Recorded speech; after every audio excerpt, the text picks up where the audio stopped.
All right, my friend. Drop-offs. Talking about drop-offs, our next game.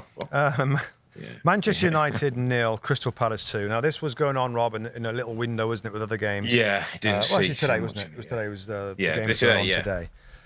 Gosh. Now, I know the news is that, and then, was the experiment up front with Kobe Mainoo as the main striker. You had Ahmad up there. You had Garnacho. You had the front three players, Rob, again, he's experimenting, Ruben Amorim. And I think there were some bright moments. We saw highlights. Yeah. We saw, hit the post. Bits of it, yeah.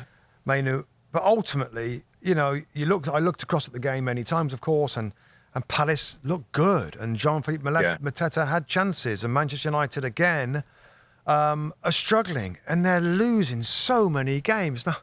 Now, I know what's going on. And we know what Amorim's doing. Yeah. He's having a look at different people in different spots. And there's tweaks to this system. It's not all about, he can do things a little differently within his structure that he likes.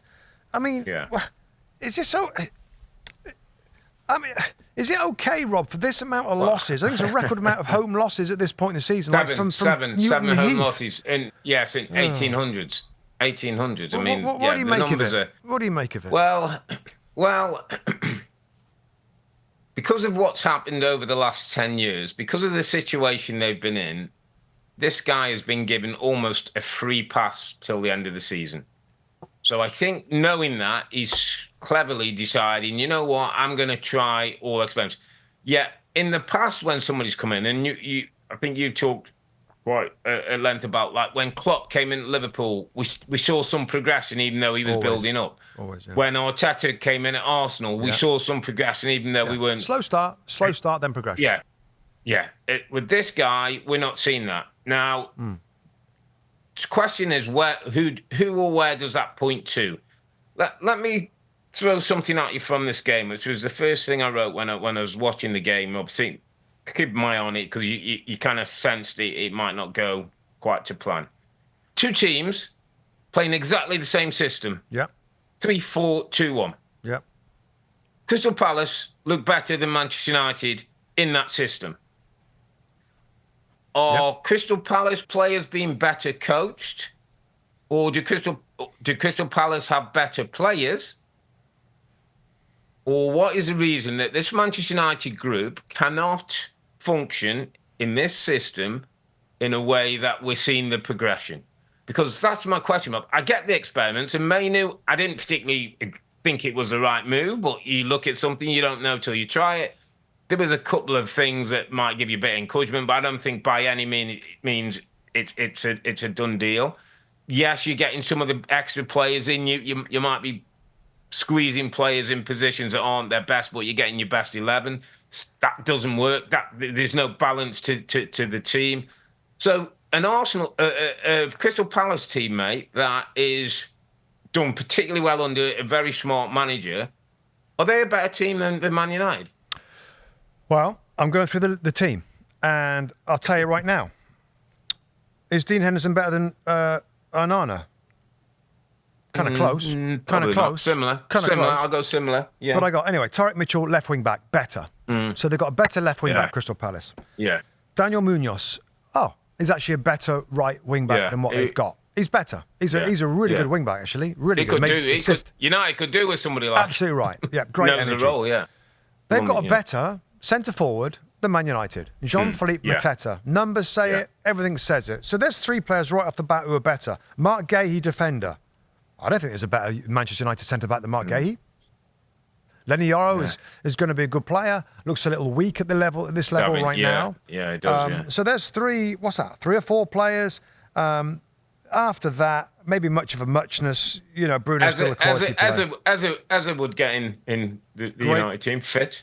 Great point. I haven't got. He come off the bench. He came on as sub, didn't he? He came on as sub and out with a free kick. Yeah. So again, a player that could really use. Wharton might be one of those holding two. Absolutely right. Another player that came off the bench, Rob, a very important player. Yeah. He's as good as a central midfield player, probably. I mean, I like Bruno. Bruno's really good for me. He's similar. I would say he's better than Ugarte. So these two teams, Rob, one's got 30, one's got 29. Crystal Palace have got 30. So there you go. That's why maybe we're seeing all these losses, because the squad is not very good. And I think Patrick Dorgu, the left attacking young 20-year-old from Lecce they picked up is going to be a help at left wing back, more like your Tyrick Mitchell, player that can run. Yeah, it's a big role in this system. It's a big role. He's a little raw, this player. He's a little raw. He's super talented. He's quick. He's got a great engine up and down, exactly what you need for left wing back. So he's going to help, and that was a priority for Manchester United. But that's the start of it. You know, they're going to need others. And again, based on what you're saying, Rob, based on what you're saying, that you know, not good enough, tick tick, cross. That's not going to happen this summer. That's not going to happen by next summer. That's 3 or 4 windows of a lot of activity.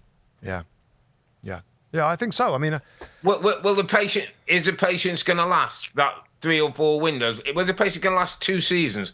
Have we got 2 more seasons of this before we can sort of say, well, that's better. That's more like an Amorim team. No, well, you know what we always look for, Rob, and it's progression.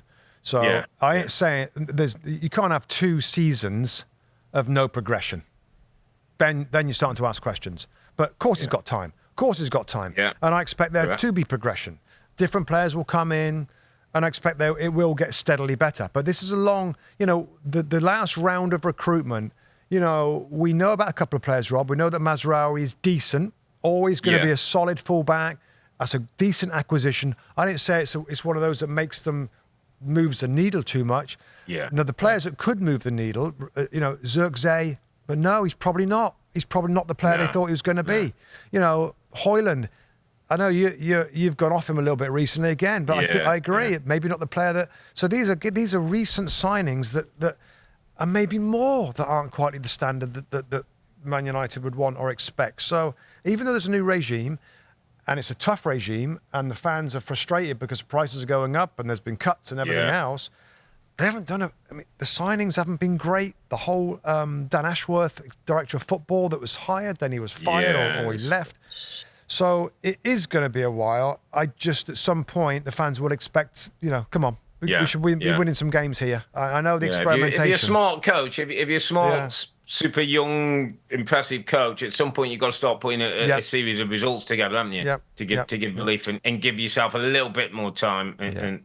But well done, Palace, Rob. Hey, well done, Palace. Yeah, just going to say, big JP Mateta, my friend. Like I say, difference in a penalty box. He looked like confidence had gone. He couldn't find a way under Roy, and since Glasner's come in, looks completely different player, doesn't he?